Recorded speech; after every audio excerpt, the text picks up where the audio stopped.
So, so Indian Financial Forum is a community network forum where our vision and mission is to shape the community. So the entire purpose is that collectively we can grow personally, organizationally, we can build partnership, we can empower knowledge exchange, and we can build a thriving community which can tackle industry challenges around BFSI or be it fintech.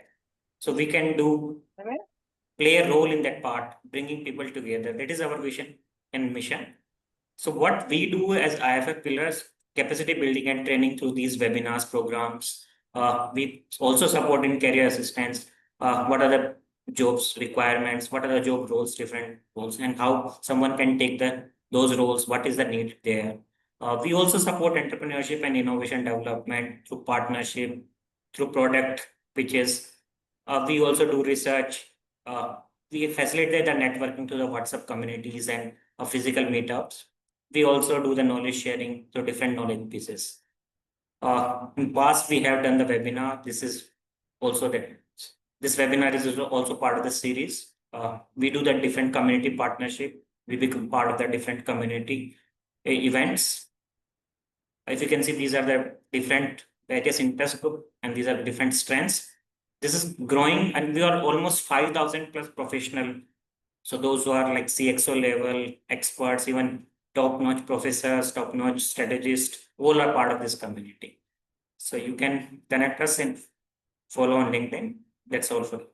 I request Professor Thenmozhi to introduce Sefil also. So we are very happy to host this webinar. As is CAMS, IIT Madras FinTech Innovation Lab is actually set up as funding from CAMS, and this is an institute. This is a center which works on trying to work out, do some research in the area of fintech related applications in banking and financial services sector. We undertake research. We're trying to look at in terms of live research problems and try to work on them. We have a team. Being in IIT Madras, we have faculty members from various departments working together based on the problems in hand. We try to come up with solutions. And we also try to, if some new project ideas are there, we also try to enable people in the pre-incubation stage, pre-ideation stage. We do some mentoring. Maybe we look for some support from all of you also later for doing the mentoring of some of the project ideas in the lab. And also we do some training with webinars, and as well as trying to do some financial literacy and educative initiatives. Sometimes we do some symposiums to identify problem areas as challenges and then start working on some of those issues also. So some research, training, and as well as in terms of incubation. And these are some things which we have been doing. Hope to meet you all sometime later through this particular network. Thank you, Professor Thenmozhi. So I think we can start with webinar.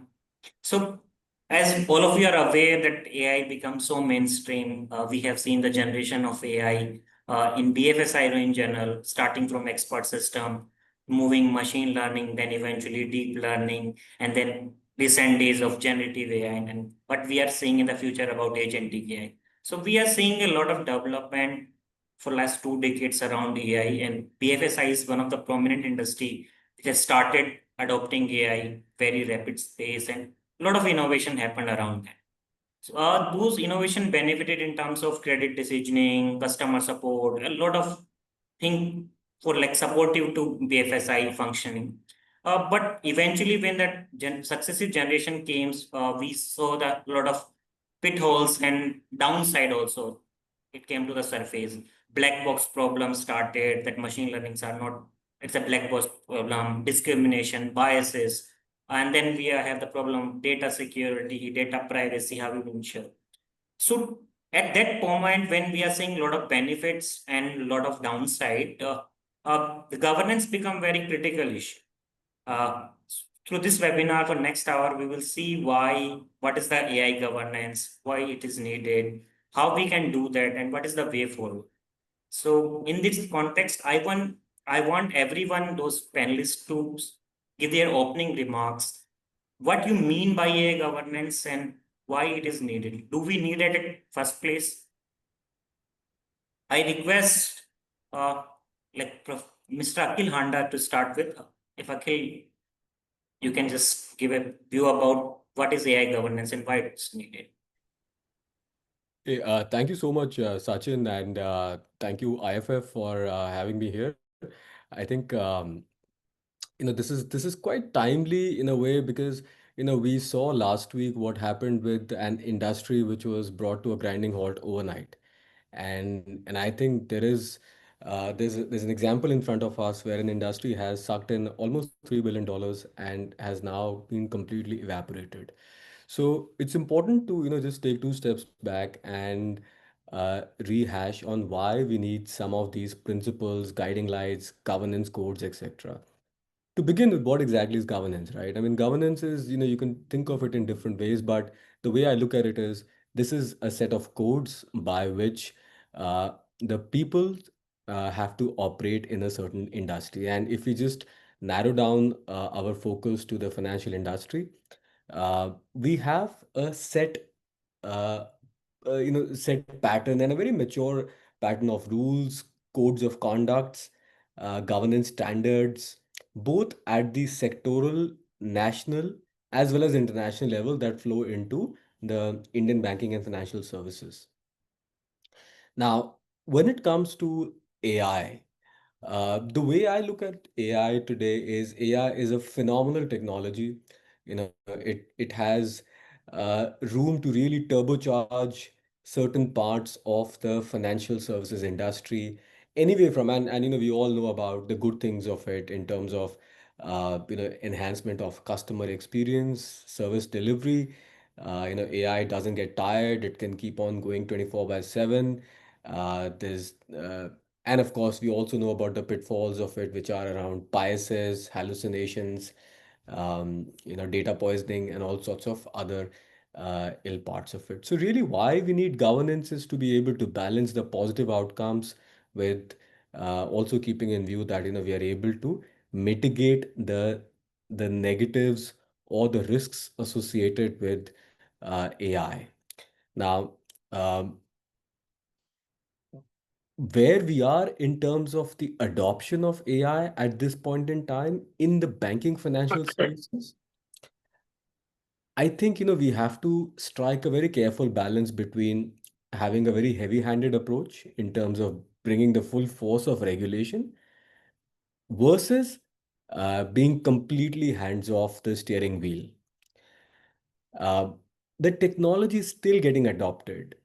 And if you look around in banks, financial institutions, NBFCs, it is largely being implemented in in production systems, largely either for customer service use cases or for internal processes or dev tools.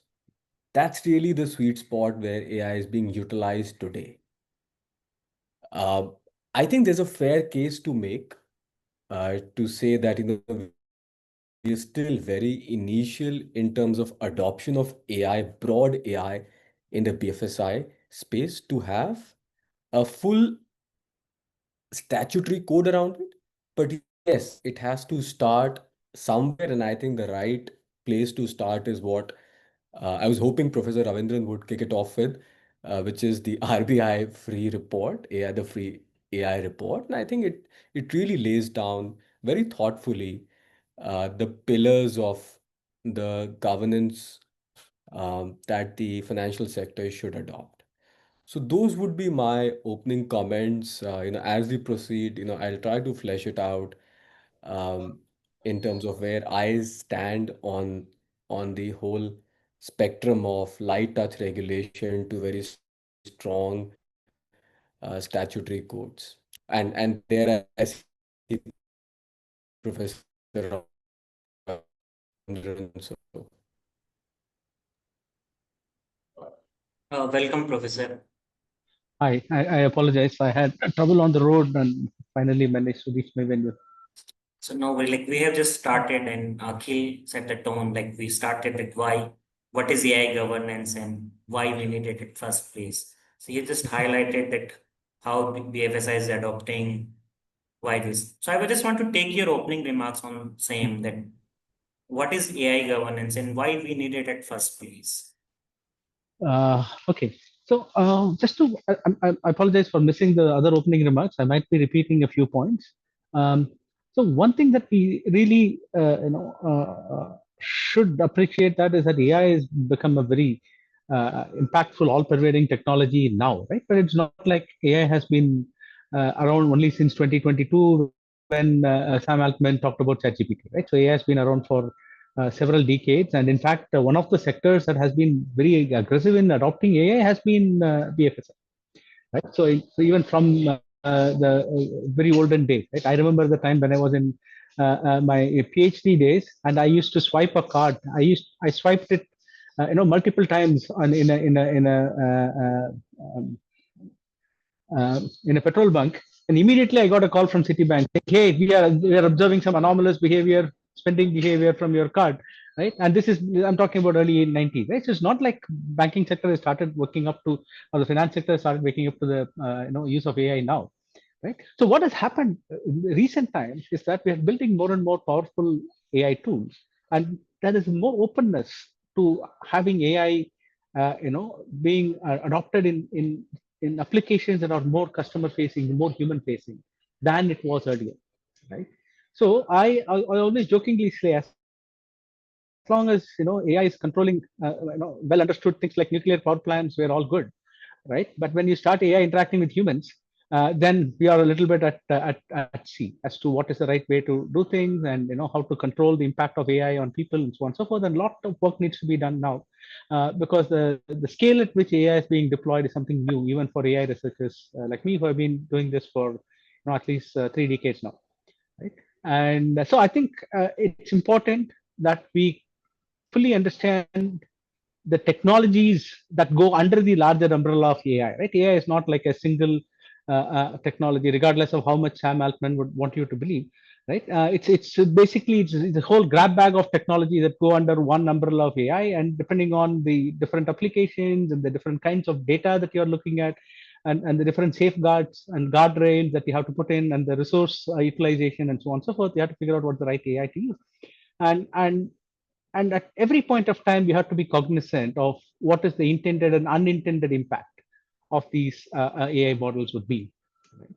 And so I can just give you one example of something that people typically don't think about, right? So it turns out that there were a lot of companies that are building these advisory bots, right, using these LLM models. So there is these agri bots that have been built, and if you ask these agri bots questions about fertilizers, right, it almost always gives you answers on the chemical fertilizers. It very rarely gives you answers on like homegrown organic fertilizers and compost and things like that. And the reason for that is the kind of data that it is trained on. But what people don't realize is it is the small farmers and the women farmers who predominantly rely on these kinds of homegrown fertilizers, right? And typically the large scale farmers who do chemical fertilizers. So in some sense, even though it is understandable why it is biased, but the impact of it is that it is biased against women and small farmers. So these are the kinds of unintended impact that we really need to understand, and make sure that we call these out and have protocols in place for us to evaluate this. I'll stop here and maybe answer. Very nicely. Like I will move to Professor Thenmozhi. Professor Ravindran highlighted certain challenges, that how it's agreeable mode. What's your take on, like, in terms of broader understanding, what you mean by AI governance, and why you think that it's important right now to have AI governance?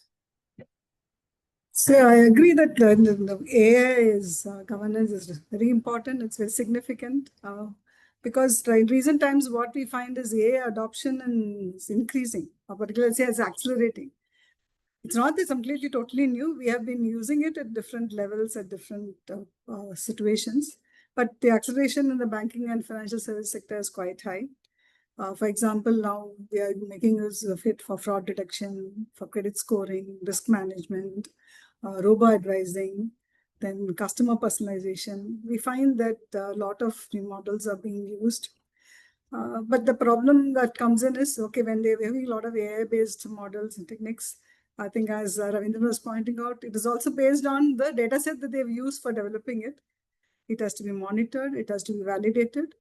because once having developed it is important that we have to test it whether it's really appropriate at different points in time also. So we need AI governance, which will set the rules and guidelines so that we can also understand how it is being built up and then whether it is appropriate when changes have to be done. Because only when if that's going to be done, we can ensure that the model is robust, and maybe we can also ensure that it is going to be without any bias. And another thing also is nowadays people are very concerned about privacy also. There's a lot of information is going on to that. So people also look at terms of whether it will invade privacy, it should also be protected. And also maybe I think it may also try to trigger some systematic risk also because people are making use of it. So in that sense, I think AI governance is very important, and particularly in the banking financial sector, it's very, very critical. That's my point of view. Thanks, Professor. So now I want Vibhav to come. Like, Vibhav, what's your take on what we broadly mean by governance in terms of AI and why we need it at first place? Thank you. Thank you so much, Sachin, and thank you to IIF and IIT Madras for this event. It's been fascinating so far to hear all my panelists. I'm going to take this from my perspective. I'm going to set out for the audience. When we talk about AI governance, one thing I want to make it clear that it's a system of laws, policies, frameworks, practices, and processes. So notice that laws is only one part of governance, and it applies at 3 levels. Actually, a fourth one. Akhil also pointed out the fourth element, but 3 levels: international, national. Within national, we could look at sectoral, as Akhil pointed out, and even at an organizational level. So when we're talking about governance, we have to think of all these aspects, law plus, and we are going all the way from an international level to an organizational level. The main objective of AI governance is to manage risks. And Professor Thenmozhi spoke about fraud detection and privacy. Professor Ravindran spoke about bias. Those are certain examples of risks. But the overall objective is, along with this perspective, to make sure that AI is developed, designed, and deployed responsibly, ethically, and in compliance with legal requirements being one component of it. Responsibly is the main keyword here for our audience, which we have to keep in mind, right? So it's about managing risks in a responsible manner through a law plus approach, which includes policies, frameworks, practices, and processes. Why do we need it? One thing that really comes out from the conversation so far, Akhil spoke about customer services. Professor Ravindran spoke about technology under one umbrella. Professor Thenmozhi spoke about different use cases. Now, why do we need governance? One, of course, is you could, if it is operating at an organizational level, for a company that is developing AI, deploying AI, it could be managing your own risk through laws or otherwise in a responsible manner. And we'll touch the responsible piece subsequently. It could also be for your market. For example, if I'm operating in India, but my tool that I'm developing or deploying operates elsewhere in other jurisdictions, and they have certain requirements there, then I have to also attune my ability to operate in those markets in addition to India. And the third factor, and it's actually a study on this, is for the consumers themselves. Why do we need governance? Because of consumers. There was actually a study published by the Harvard Business Review earlier this year where they had analyzed, in the context of, I think it was an AI-based pension planning app. And the study identified 5 features for consumers look for. Those 5 features were auditability, autonomy, personalization, privacy. And the study found very quickly is that for an AI tool for an AI pension-based app, the one that incorporated privacy protection measures, there was 31% higher chance of adoption for it. And auditability, that was able to trace your decisions. And auditability is a more complex topic, which I'm not getting into right now, but auditability there was a 26% higher chance of preference. So 31% consumers preferred privacy, 26% more preferred auditability. And from an adoption standpoint, the study discovered that when we incorporated these features, there was a higher chance of adoption. And they gave some number about 60% higher chance of adoption. So in conclusion, we have to look at governance at an organizational level, broader than laws, to manage your risks. And the reason for it is driven by both market need, your own risk mitigation steps, and to take care of what consumers want. Particularly because in the BFSI sector, as has been already highlighted by our panelists, consumer driven, consumer focused direction of AI adoption is higher. Great. So, like what I can understand broadly from opening remarks, we have talked about AI maturity, we are talking about agreeable boards, compliances, different levels, risks. We are saying that there can be life cycle risk we have to manage. There can be customer protection angle. So there can be compliance angle. So now we can see the different themes. It brings us to like very two important dimensions, that then how we should govern and who should govern. So I will bring Sameer here to moderate the discussion for like how and we part, and we can take this discussion forward. Thank you. Thank you, Sachin. So, in the first leg, we have already discussed about what is AI governance and why do we need that. Now, in this leg, we will deep dive into how we should do that. Either we could do through the light touch or the comprehensive rule making, or we could do that through rule-based or principle-based, or directives or legislative enforcement, or there are different ways like self-regulatory organization, the way we are regulating the fintech sector, or through the strict regulatory frameworks in the case of banks or NBFCs, or industry sector or sector specific. So these are some of the ways. So I think Vibhav talked about regulation. So my first question goes to Vibhav. So Vibhav, what do you think? How can current regulations like IT Act, RBI Act, DPDP Act be interpreted in the age of AI governance? And when we already have these existing legal frameworks that covers data outsourcing decisions, why are we moving towards larger AI governance frameworks? So over to you, Vibhav. Thanks, Sameer. That's an excellent question. I think it requires me to unpack one more term for our audience, which is the concept of responsible AI and the features of responsible AI, which you will find intersecting with what both the SEBI has said and even the recent RBI framework has highlighted, right? So when we have laws, what's the difference between laws and AI governance? The starting point for that is that we really go back to the principles of responsible AI that was highlighted by the Niti Aayog. And I'm going to quickly, we have the principle of safety and reliability, which means you make safe and reliable systems. You obviously ensure equality, ensuring inclusivity and non-discrimination.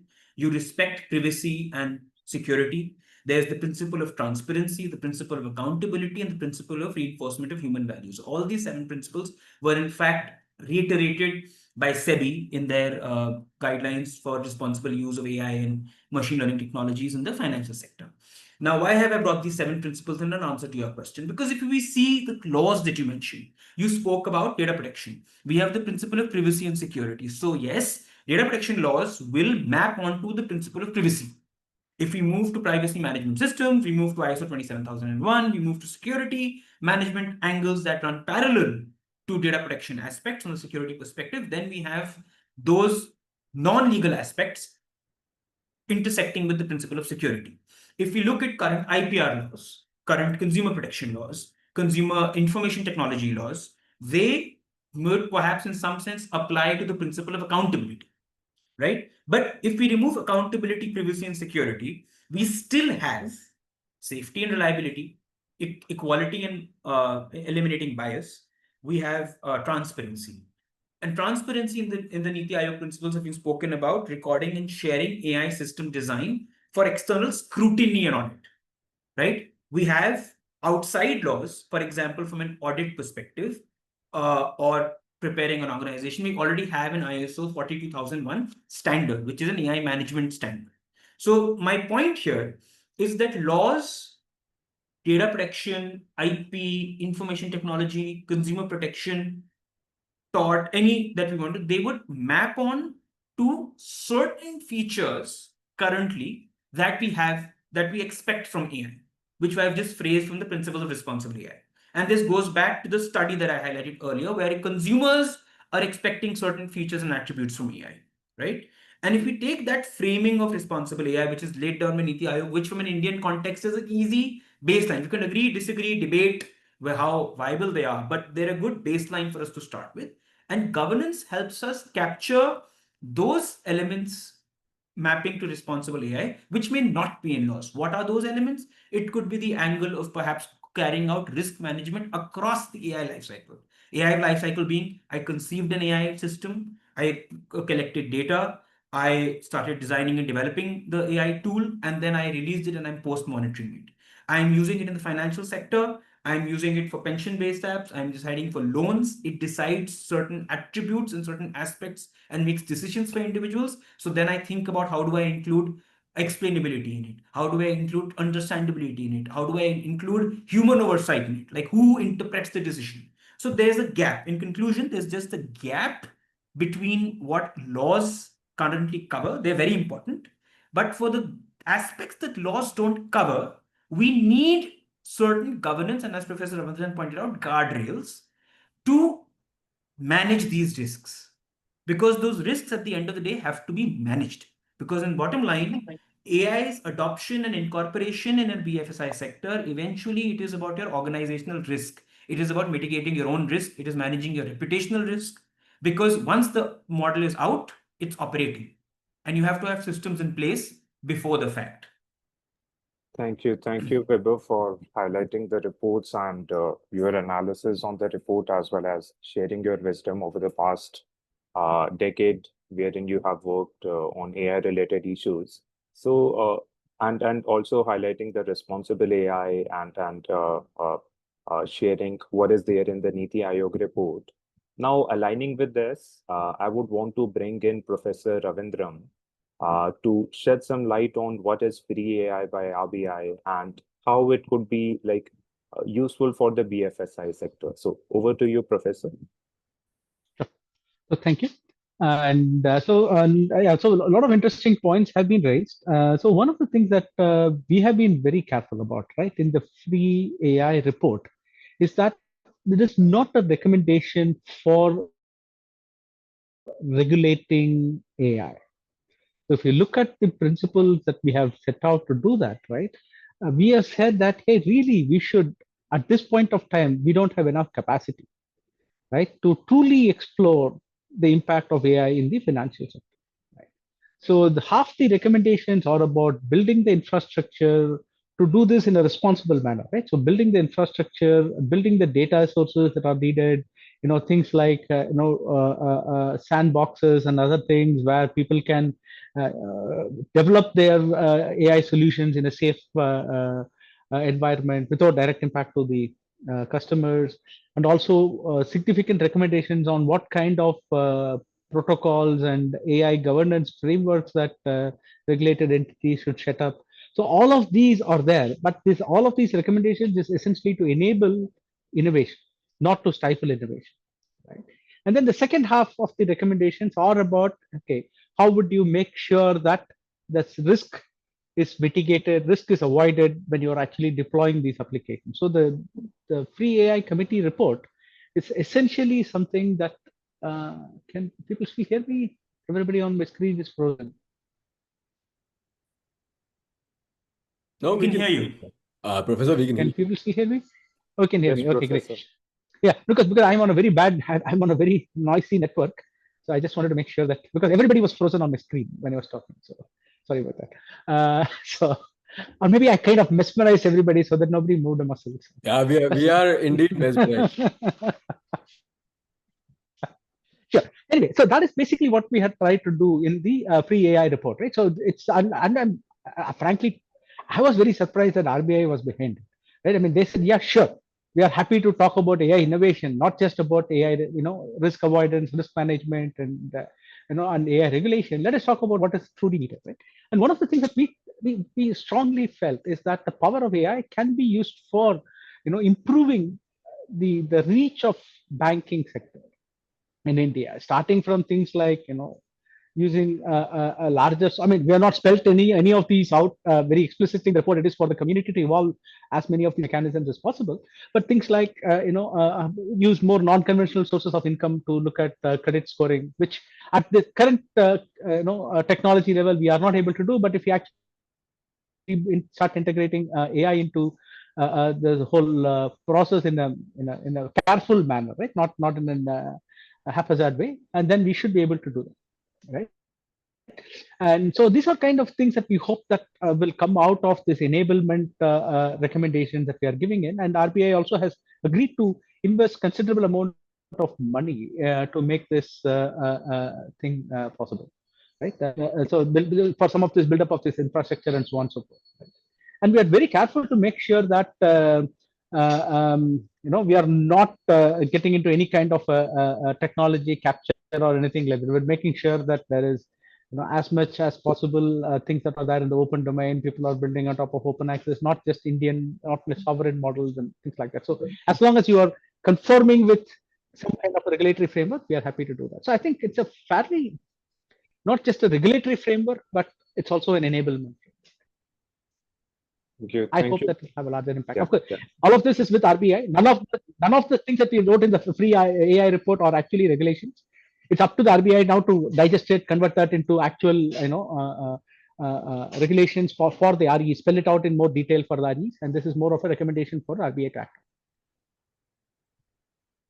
Thank you, Professor. Now I would like to bring in Akhil for the industry perspective. So Akhil, what do you think? Does the industry need the regulatory directives when they are facing rapid development around AI?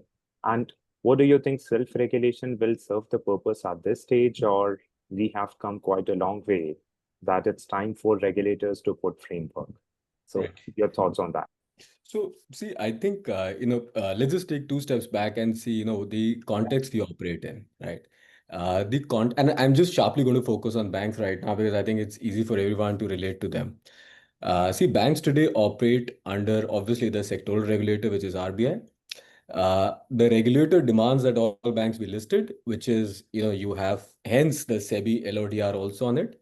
Then you have the statutes, which is the law of the land that anyways applies to it, anyway from the Companies Act to the IT Act to the PMLA Act to, the whole 9 yards of it. RBI themselves has about 8,000 circulars that apply, right? 8,000, right?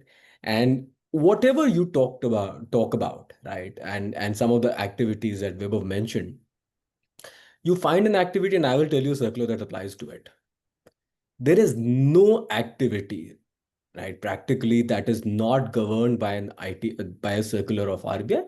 It might be dated, it might be fragmented, there could be deficiencies with it, but every activity is governed by some framework of the Reserve Bank today. So hence, I think what we need to do is we need to keep an as is in mind, and we also need to just look 2 years and 5 years down the line and see where we are headed. Now, here is what my the way I look at the whole thing shaping up is. First is AI will help us identify and put in production new use cases. And I underline this term, new use cases, new activities, right? It is not the existing activities. Every time, if you hear about credit underwriting as an activity, I can tell you there are at least 10 circulars that apply to underwriting, right? And anything you talk about, be it biases, be it fairness, be it transparency, they're all coded by RBI today, right? And in some countries like the US, you have laws that ensure that you cannot discriminate against, for example, there is the Fair Isaac law in the US that that basically mandates that you cannot discriminate against pin codes that are dominated by the blacks, because it used to be a practice till that point, right?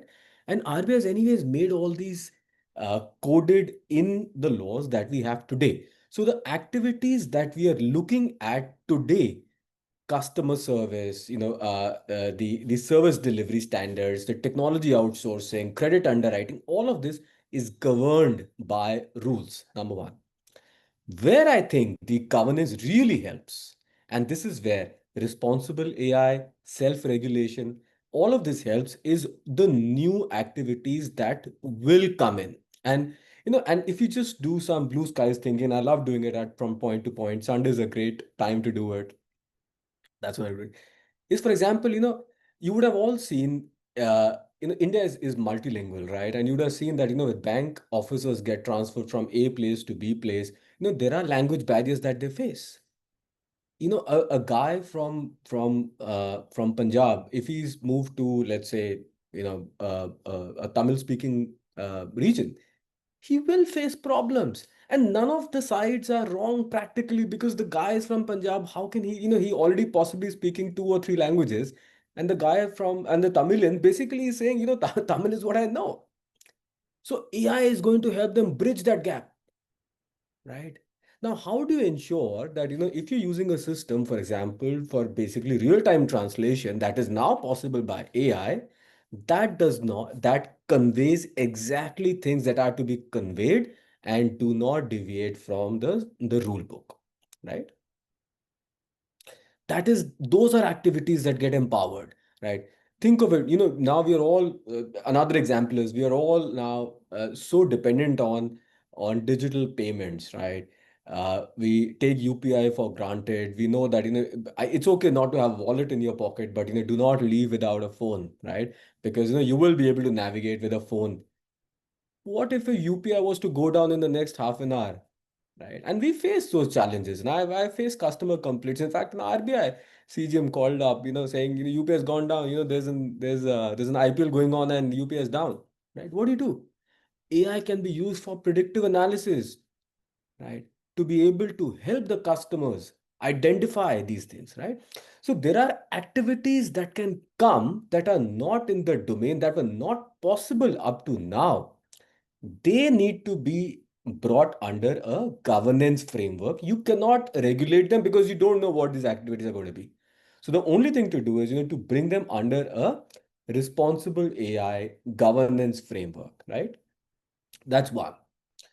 The second important pillar that I think, we also need to bring into this debate is, today we are all talking about generative AI. We're talking about, what LLMs can do, and stuff like that, because that's what, as consumers, we've been now, we've been exposed to. I am looking at a world 2 years down the line, 5 years down the line, when it is certainly more agentic, and it is agentic on both sides. So it is the customer's agent talking to the institution's agent. Now, there are no humans there, right? And when you have agents talking to agents, that is where you need governance standards. That is where you need a rule book. That is where you need codes of conduct, right? And that is where you need a certain level of provenance to be able to ensure that if an AI moves off rails or significantly deviates from the house line, how are you able to bring them back to line, or in extreme cases, punish them, right? Because those are the things that you do to individuals today. The whole accountability framework in banks or institutions is based on holding individuals, pinning individuals, right? And if your decision making is going to go over to the agents, how are you going to tackle that? Those are some of the big challenges I see that we will have to tackle, grapple with. Governance at this point is going to ensure that we are adequately prepared, we are adequately educated, right? I mean, the free AI report talks about having 650, speaking to 650 institutions. And, about 20% of them had come up with some AI POCs. I can guarantee you there are not 650 experts who understand AI in that depth in these institutions today, right? So, you have to have the necessary institutional capacity to be able to prepare for it. And that is when I think we will be able to face this nice, exciting future.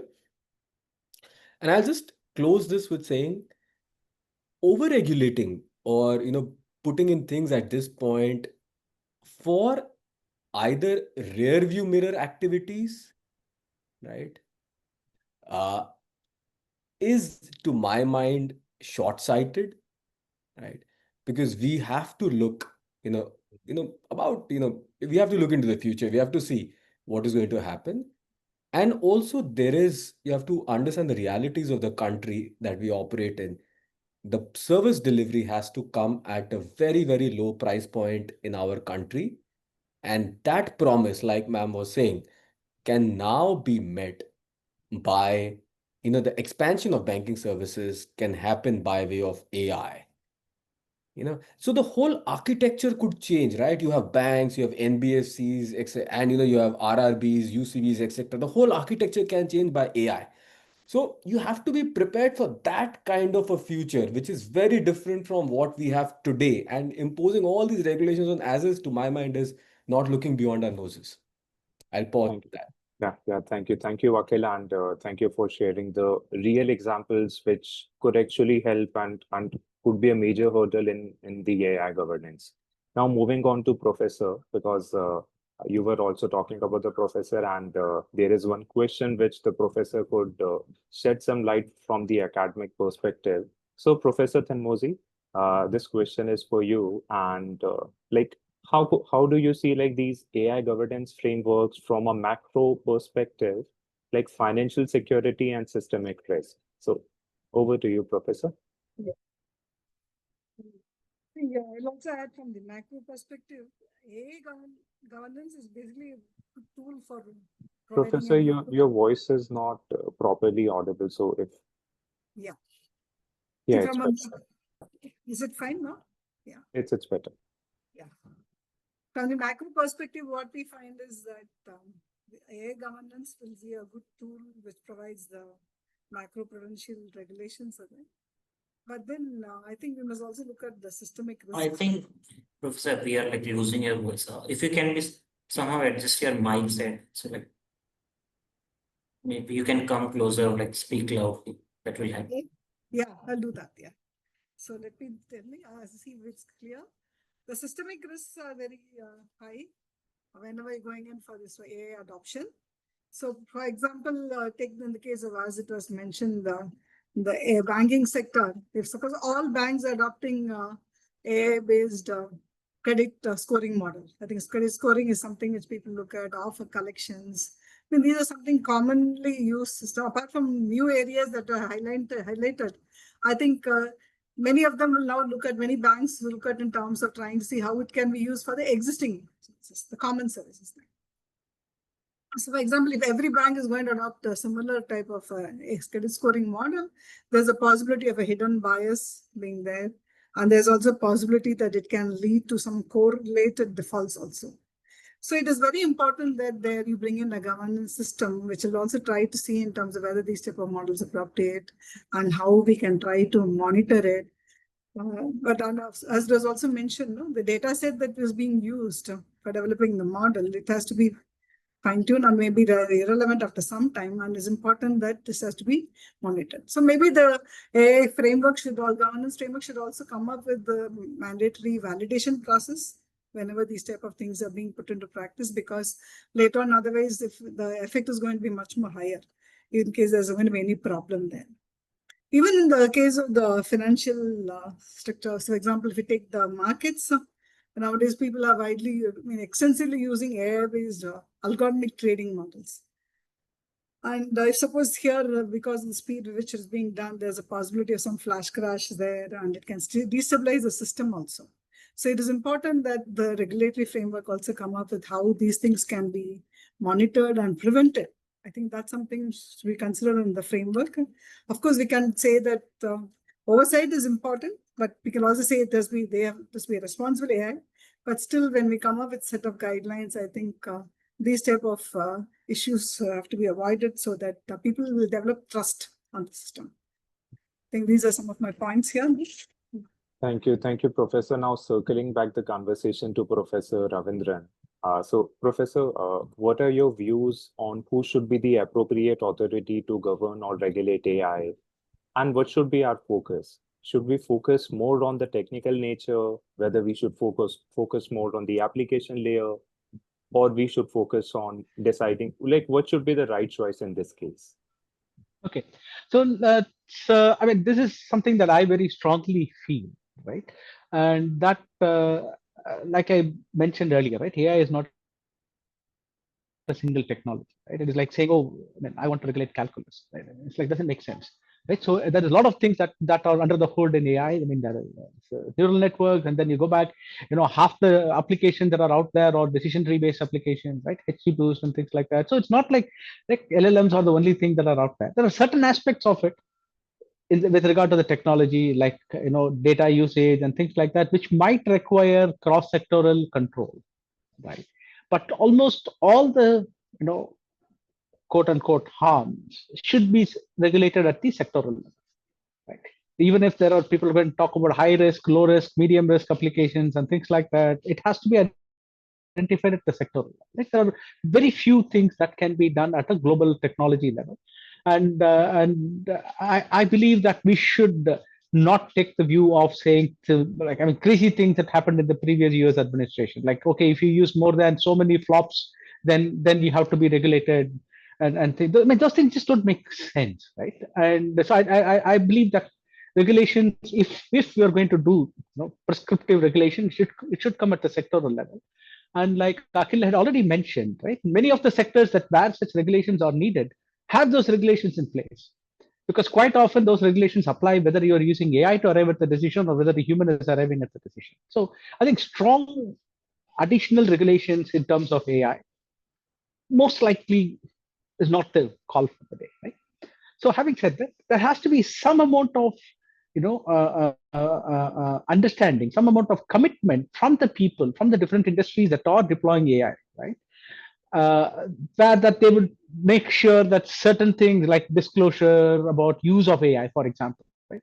So every company should agree that, hey, look, we are using AI, or this image was generated using AI. These kinds of labelings and things like that. So there should be some kind of voluntary commitments from the sectors themselves, right? And so that the strong regulations are not needed. And in fact, we have been having multiple discussions with both IT companies, AI manufacturers, and AI users, and things like that, on trying to figure out what their stance on voluntary commitments, and they are open to voluntary commitments as long as the government is giving them some kind of assurance that this will be taken in lieu of stronger controls, right? So that is, as long as the government gives some backing to the voluntary commitment, they are happy to do that. So some kind of a recognition that these voluntary commitments are a good thing to do, right? So I think that is the way we should proceed. Right? There are a few very critical aspects. Right? I mean, one thing that people are talking about a lot are copyright and deep fakes and so on and so forth, like impersonation and things like that. So some of that could potentially need a broader legislation. But by and large, the sectoral guardrails that exist are usually sufficient, right? And some kind of self-governance, more of a light touch regulation is what is needed, right? And in fact, if we look at, I don't know, I think Akhil thinks that we are being very heavy-handed in the free AI recommendation or whatever. But if you look at it, most of the recommendation is about enabling greater adoption of AI, not about restricting the adoption of AI. So I think that's a philosophy I share, and broadly no, also, I think the government. I'm with you. I am actually very pleasantly surprised with the recommendations of the Free AI report, because I think they're enabling in nature. Okay, thank you. That's what we are shooting for. So Because had it been any other way, I think because the RBI would come up with of course they are still to come frame rules around it. Yeah. But if they base their rules on what the report says and the sutras as you lay out, Yeah. I think they're the right things to do. I mean, absolutely no questions. Okay, thank you. And that's what we have been shooting for, trying to make it as enabling as possible. Yeah. And hopefully the country's broader guidelines, right, which are expected shortly, would also follow along the same pattern. Okay, thank you, Professor Ravindran.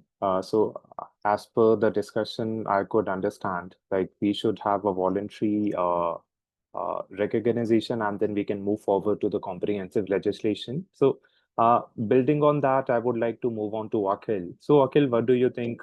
Do we need industry? Like there is this different phenomena which exist, whether we should stifle the innovation or we should balance the innovation and regulation. Like, who will be the right person for the BFSI, whether it's the Ministry of Finance or RBI? It's a combination of two questions. So maybe you can proceed first with like whether we should maintain a balance between innovation and regulation, and then you can move forward. Who will be the respective appropriate authority in this case? See, I'll give you a perspective limited to the BFSI again, right? Because different industries have their own different, they basically fix their own cadence in terms of this balance between innovation and regulation. Some industries that have a very high impact on the livelihoods of citizens, uh, BFSI included, BFSI, healthcare, etc., they need to be regulated. There's no question about it, right? And globally, they are heavily regulated, including in India. The regulatory architecture for regulating BFSI is very mature in India, right? I mean, the last regulator we came up now, it was celebrating 25 years, right? So that is which is SEBI, right? It's fairly mature in terms of how we are structured, right? So we have the central government that forms the policy. We have the sectoral regulators, and then we also have self-regulatory organizations or quasi-regulatory institutions like NPCI, etc., that form the whole framework. Now, I'm a big believer of two things. One is, you need to have activity-based regulation, right? And that is, where, all the big buckets of activities that we today speak about are regulated, right? That's number one. It does not matter, you do it by hand, you do it by digital technology, you do it by AI technology, or you do it by anything else, right? That doesn't matter, right?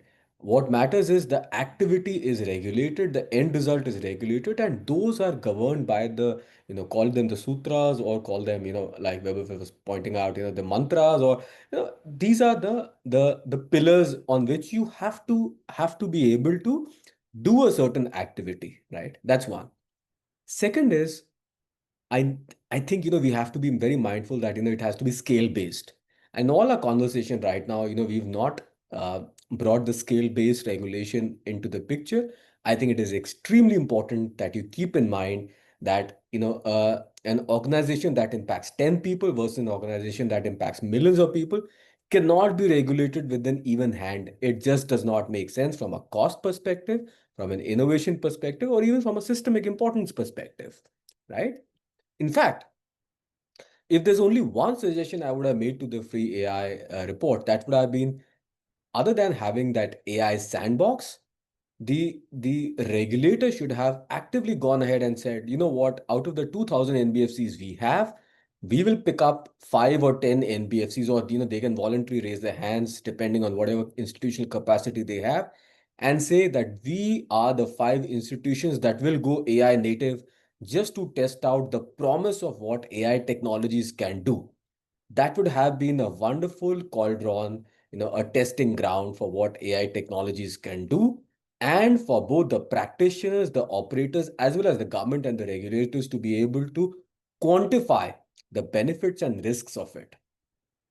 I think we have to, so, this whole conversation around regulation, governance, etc., needs to be slightly, we need to have put a slight frame to it. And finally, I also believe that, see, when it comes to BFSI, uh, you need to have the RBI, SEBI, IRDA, PFRDA into the picture, because they know the best. They have the institutional capacity, right? RBI has 15,000 people trained on being able to look at the risks day in, day out, right? In every part of the organization, in every corner of the country, right? So they know how to regulate this structure, this sector very, very well, right? Similarly for SEBI, right? So there's no point in, like Professor Ravindran also mentioned, right? You can only have policy levels at the government, right?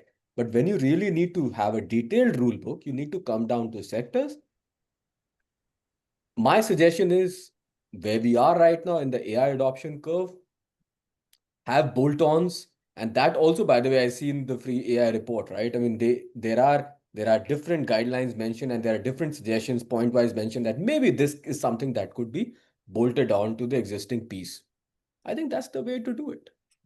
Thank you, Akhil. Considering the time, I think we should now bring in Vibhav to the picture. So, Vibhav, from your governance and from your legal lens, what do you think? Who should decide what regarding the AI governance. So, Thanks, Sameer. No, I think it's important to call out. It's been a fascinating discussion. I just want to call out one very important thing from my worldview. Governance and regulation are not the same thing. Regulations are a part of governance. If there is a certain area which regulation does not touch on, any feature of AI that I want, right? And just for example, explainability or transparency, and I do not have a current regulation touching on it, then that's where the difference between regulation and governance comes in. And as Akhil was mentioning, if we have certain RBI circulars that are touching different features of AI, then those circulars by itself, in one sense, become part of the regulation aspect. So the first point here is that we have to understand that governance currently is different from regulation because we don't have a regulation that covers everything about AI. So we have to look at governance as regulation, laws being one part, and the parts that laws don't cover. That's where voluntary frameworks or bodies like RBI, which may not be legislating but would be providing instructive guidance to sectors such as BFSI, could provide us guidance on what am I supposed to do, and that part which law does not cover is the risk mitigation component of things. That's the first point. Now, when we talk about who would be doing, and yes, and another important point that I want to highlight here from a governance standpoint is we have to really distinguish between adoption of AI and risk mitigation of AI systems while we continue to adopt AI. We must not confuse the two. If we embed risk mitigation measures while we are building AI tools, we will then also be able to manage this innovation versus regulation debate. Because in my mind, when I talk about AI governance, I'm not even thinking of the balance between innovation and regulation. Because in my mind, governance is not equal to regulation. And that comes back to your question, who would do it? It has to be, first of all, I don't think we're at a point where we are looking at an omnibus law of AI. So it's AI is impacting different sectors. One way of doing, we've actually, NASCOM last year came out with a industry agnostic, use case agnostic playbook on responsible AI. And even if we look, and I keep coming back to responsible AI, I highlighted those 7 principles. A way to look at AI governance or who would do it, in my mind, goes back to those 7 principles. And how not goes back to those 7 principles, how do I implement those 7 principles in practice? One implementation of it was the SEBI framework itself, which spoke about reiterating those principles. Some of the principles that the Free AI Committee speaks about, the 7 sutras that it laid down, some of those map to the responsible AI principles. Taking those 7 responsible AI principles, NASCOM came up with the developers playbook for responsible AI, which conceptualized an AI lifecycle, which then divided it was meant for developers working in an organization, divided it into 3 types: discriminative AI, generative AI, and AI applications. AI applications being built on top of discriminative AI and being built on top of generative AI. And in those 4 life cycles, so 12 silos, 4 for discriminative, 4 for applications, 4 for generative. And within each silo, we indicated risk mitigation measures. Was that regulation? No. Is that a framework? Yes. Is that a framework that falls within the understanding of governance? Yes. So the point is, for us to, it will not be one central person. It would be fragmented across, but what we have to agree on to really move forward, till which point do the laws apply to my sector? If laws don't apply, which feature of AI am I interested in mitigating the risk for? Do I want explainability? Do I want to explain interpretability? If I'm looking at transparency of my model, what are my elements of transparency? And from there we move in. Because eventually, if you're looking at an omnibus framework, I need consensus from whom? The technical people, from the private sector, from a government standpoint, from an adoption standpoint, from a national. There are multiple factors. So it obviously, at today, as on date, has to be a combination of voluntary frameworks and laws. Voluntary frameworks for those parts where laws today may not cover. And how do I identify the gap? Going back to the principles of responsible AI, which highlight for me very clearly these 7 features matter to me for India, and they have been repeatedly covered across different sectors, whether it be the free AI report, whether it be SEBI, whether it be the developers playbook, or whether it be the Niti Aayog itself that originally framed it. So it's pretty much fragmented. Just to thank you. Yeah. Thank you, Vibhav. Considering the time, we have to move. So you correctly mentioned that we still have the certain regulation directly or indirectly which are governing the AI. And as Akhil mentioned, there are multiple master directions and master circulars. And Professor Ravindran correctly explained what are the framework or the approaches which are mentioned in the report. And since AI cannot be operated in isolation, and we have to see and in that capacity. sorry, and we have to see what other nations are also doing. So this question is to Professor Thenmozhi. So Professor, what do you think? Should India govern AI through the cross-border AI collaborations or through multi-actor convergence? So what are your thoughts on that? See, as it is, when you look at AI adoption in the financial services sector, financial sector is not purely domestic. So in that sense, we have to also, if there's going to be any AI-based fraud or any even a cyber attack or any algorithmic errors that happen, I think it will ripple the cross borders instantly. So I think collaboration is not optional. We may have to look at in terms of what will be the implication in the cross border also. Maybe we can draw some lessons from the internet governance itself. I think we have the multi-actor models like this. The Internet Corporation names and numbers, ICANN, and the Internet Governance Forum. They also show how we can try to bring in better governance together in terms of by including government, industry, the civil society, and so that we ensure that legitimacy and compliance is there. So maybe I think for India, I think it's a good opportunity to be a leader in trying to give a certain norm for the global south and then push the governance models. I think both self-regulatory and as well as in terms of coming up with more better principles and guidelines, which will balance both sovereignty, inclusion, and as Vibhav was saying, interoperability. And I think this is something which we have to set it up. But I think we should not go in for importing any EU or US standards, frameworks. I think we have to develop our own standard framework, which can become the norm for the global south. Thank you, Professor. And now, considering the time, I would like all the panelists to share what are the challenges in translating AI governance framework into practice, starting from Professor Ravindran. Professor Ravindran, please wind up in 60 seconds. So over to you. The biggest challenge is capacity.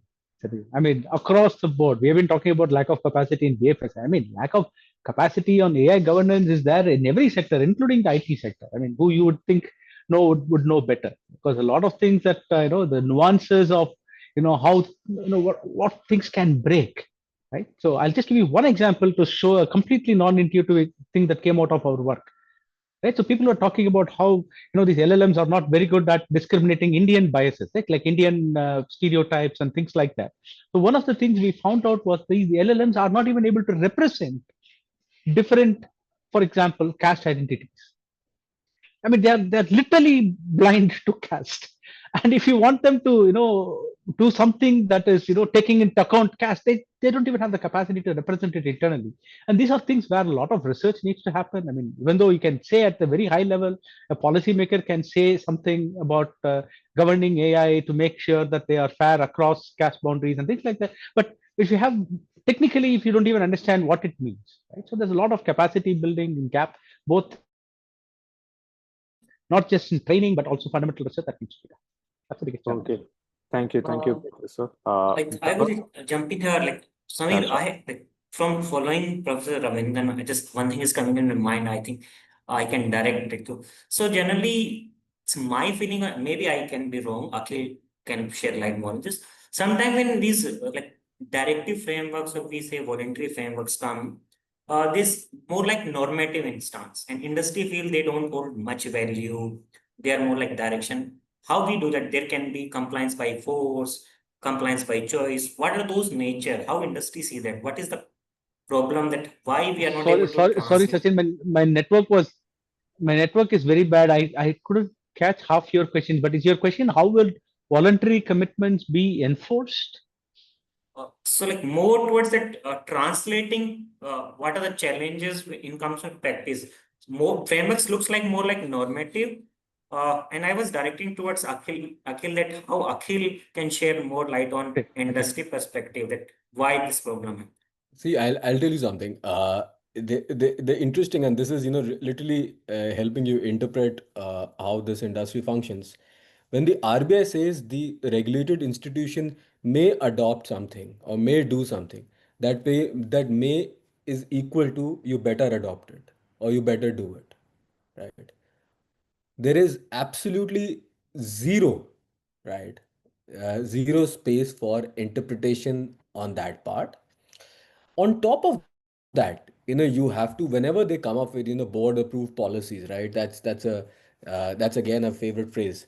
That basically means that, look, take everything that we have, put it in your policy, right? So that it becomes auditable, right? On top of it, whatever your group of wise men think that they need to put in there, please put it in there, right? That's how it functions. You have to understand this industry operates at a very, very high level of regulation, regulatory compliance, and even then, there are misfires that happen because ultimately there are humans implementing the operational procedures. And this is where, if I may, Sameer, I would like to conclude by just saying that, look, in the last 2 decades of me doing this, there's always been this saying that, if you can go digital, please go digital, because that will help by way of reduction of manual errors, right? That has been the common, I would say, wisecrack amongst everybody, that this is what you should do. If you can do it, do it. I would now think that has the paradigm arrived where if you can go AI native, you should go AI native, because when I look at the ethical considerations of AI, and assuming that we've brought them and fine-tuned them to a certain level, could we make a case that the model's ethics will perform at a superior level to, let's say, 50 lakh people operating an industry, right? This is, I don't have an answer to it, right?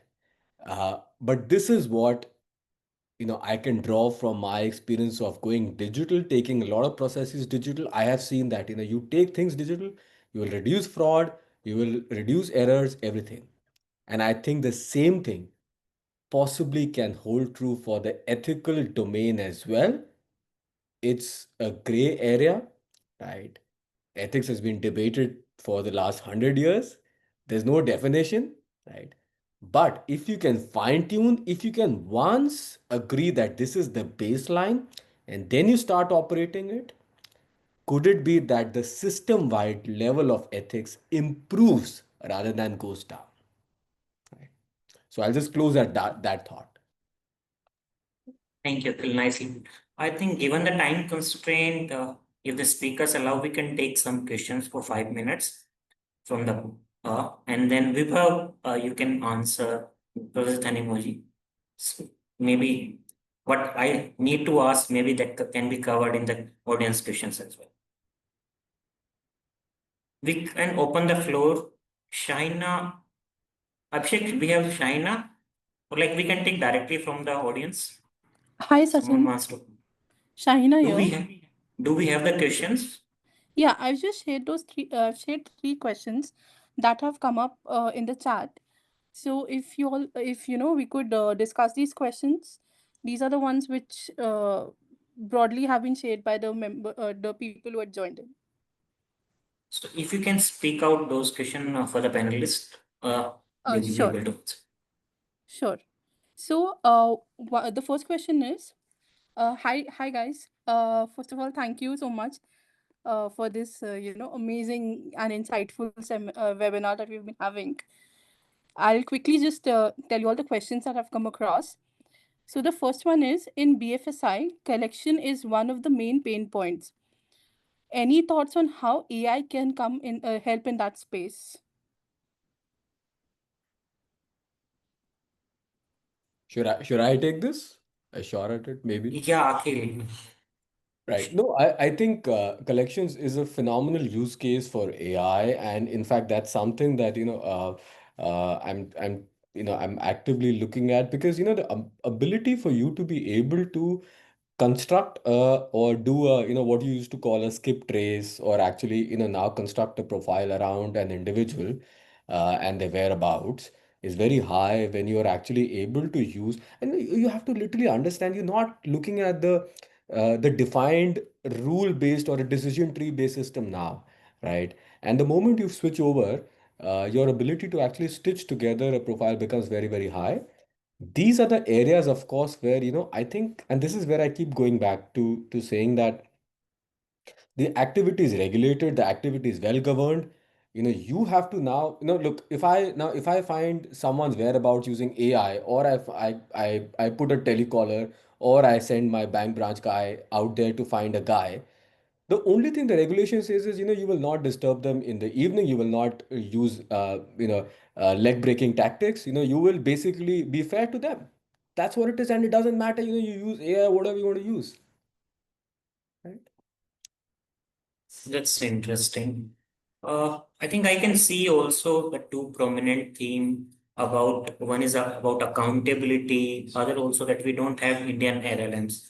So, Professor Ravindran, I will come to you if you can answer. Like how we can safeguard accountability, we don't have the models, and like the technical aspect of it, because if we are not having that on our own LLM and we are using others, so how we ensure the accountability aspect, if you can cover those one. So the India AI mission has significantly, fast-tracked the building of our own LLMs, right? So in fact, IIT Madras is also part of the team with Servam.ai, and we are hoping to have a fairly high-level functioning LLM out by hopefully by the end of this year, and it will be showcased in the India AI Summit in February for sure, right? And there are at least I guess 8 homegrown, completely trained within India LLM models that will be coming out in the next few months, right? So I think that the push for that is certainly there. And IIT Bombay's Bharat GPT has already put out, small language models that are fully trained within India and can function in Indian languages. Certainly not at the same capacity as the larger models. So I think the question of, hey, there are no Indian LLMs, why should we be using them, is just a question. It will be addressed in a matter of a few months, and I don't think we really have to worry about that too much, right? In one sense. Having said that, the bigger companies have actually kind of latched onto that, right? So Meta is now trying to start running models that are housed in India, right? OpenAI is also planning to have operations where all the queries to OpenAI models from India will be served by models that are housed in India and things like that. So these bigger major players are also beginning to feel the direction which the Indian regulations are moving, and they're therefore trying to bring their models to Indian shores. So I think some of that will also happen.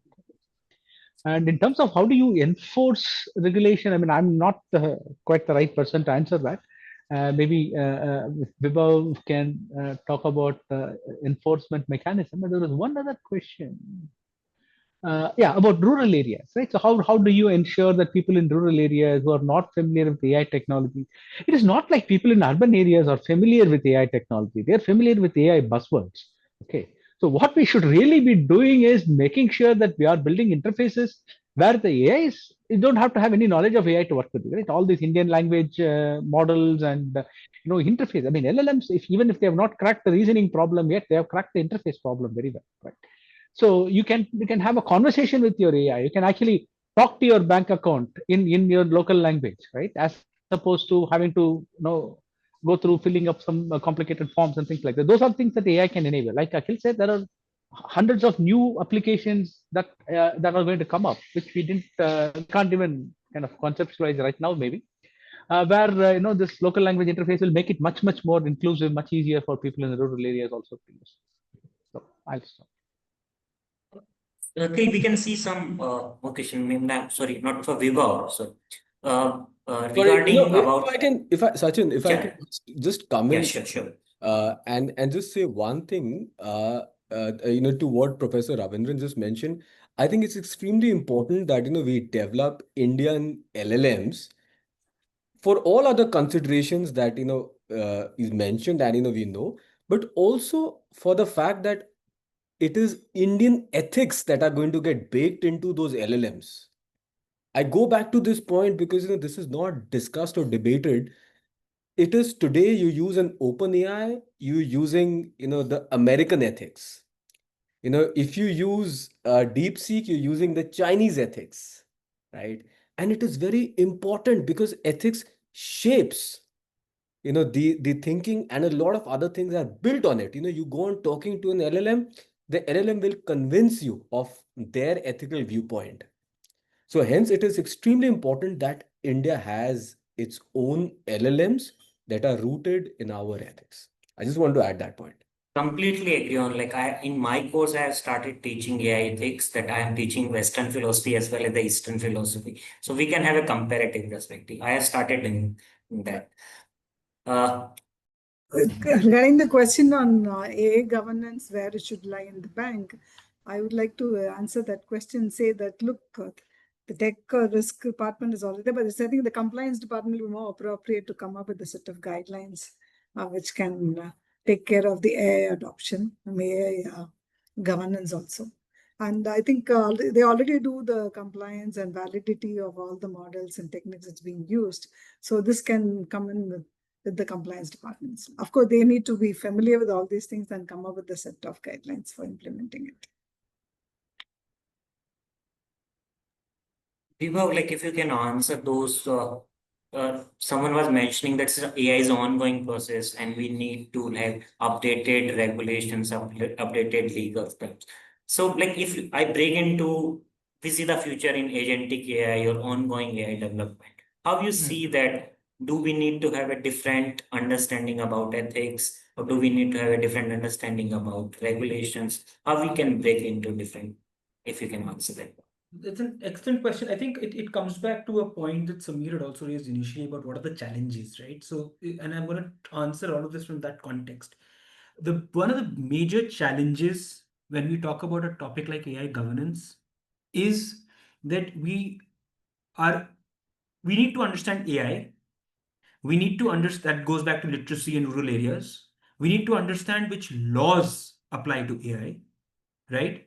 And then we have to be able to appreciate that if certain laws don't apply, and that goes back to the legal tech question as well that was asked in the chat, that if laws don't apply, which features of responsible features of AI do I build guardrails around? And if I build guardrails, and let me simplify that even further, is by if I make risk mitigation steps, how do I build, why do I build risk mitigation steps even if even if I don't have to comply with the law? Because you've just agreed that that's the challenge. What is AI? Which parts am I have to legally comply with? And if legal compliance is not taking place, what are the risk mitigation measures I take even if laws don't apply? And that goes back to everything's interconnected in the last 10 minutes. And goes back to Professor Ravindran's point about enforcement, or the question on enforcement. From a legal perspective, enforcement only happens if there's a law. And a law is only there if it's signed by the president. If it's not signed by the president and there is no law, there is no enforcement mechanism. Then it means that I have to comply with something that does not have the sanction of the president, has not been passed by the parliament, but has actually been said by someone, and I will have the pressure to conform. That pressure to conform only happens in the context of the RBI space, which is what Akhil himself said, that if RBI says may, you will take it as shall. So so when we're talking about the future, right? So first of all, that's connecting everything together in terms of the fact that you have to look. The major challenge is we have to understand whether we are willing to do anything beyond legal compliance or not. And are we doing that to mitigate our own risk, to operate in other markets? Because US will have their own regulations, other countries will have their own regulations. And are we looking at risk mitigation steps to protect consumers? Because we have consumer facing applications. And final point, in terms of looking ahead in the future, that goes back to what is AI? AI agents, sure, could be talking to each other, but AI agents at the end of the day could be based on a large language model, could be based on a small language model. A large language model will have its own considerations of IP protection, data protection, privacy, security, building in sufficient guardrails. So unless and until we get a technical answer on the evolution of AI, where there is some technical features that are different as AI evolves, as AI agents, which then requires a separate risk mitigation measure. In my mind, a lot of these things are interconnected by one theme. We have to have the ability to see it and act on it. So the evolution will only bring out technical differences, which we can then separately see. Broadly speaking, a lot of the things that we've done so far will remain the same. And we will have to keep stretching existing laws until and to the gap that laws don't exist, we'll have to build the necessary guardrails. And this approach is actually happening. There's a reason why ISO has a standard. There's a reason why AI audit frameworks are being made. So we'll have to think of AI governance as a space where laws and other aspects other than laws will operate. And then it will be your choice and your bandwidth capability to choose how do you mix and match these different approaches. At least the laws are not coming in. I think this is one of the amazing, like most fascinating webinar I have been the part. Like we have gone through 19 minutes, I haven't realized. Maybe interesting topic, amazing panel. It's like, I think. So because of the paucity of time, we will stop taking question. If you have the question, you can forward to IFF. You can join the IFF community, AI and BFSI community. And I would request Abhishek, if you're there, you can give a vote of thanks to our all panelists that who have taken the time Saturday for joining us. Abhishek, you're there? Hi, thank you. Okay. Sorry, I'm in a low network area, but really thanks, Professor Ravindran, Thenmozhi, and Akhil and Vibhav for this amazing session. I think when we thought of this session, I and Sachin and Anand was discussing that many a times, even working with AI products, we also, many in the industry don't know what governance stands for. And in today's session, I think we have thoroughly covered it. We have shared the group link where people who have other questions can ask this question. We can interact async and we can have further session ahead if required. Thank you everyone for joining in.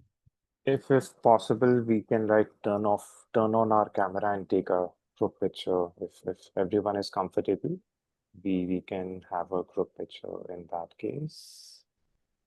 Yeah. First, we can have with the panelists. So I'm adding the panelist, and so smile, everyone. I will click the picture on the count You can give a thumbs up. 3. Yeah, 1, 2, and 3.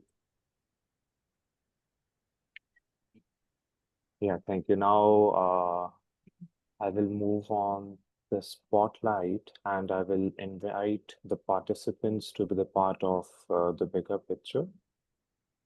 So just a second.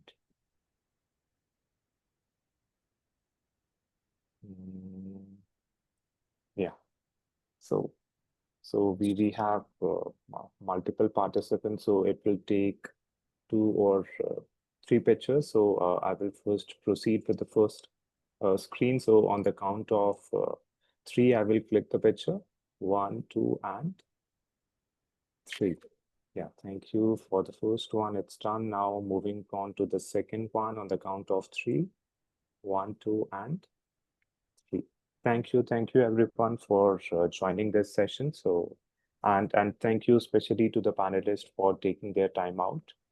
We may have a part 2 of this session, and wherein we will be discussing about the intricacies of the AI governance. So thank you for joining on Saturday, and have a wonderful evening or morning from wherever you are joining.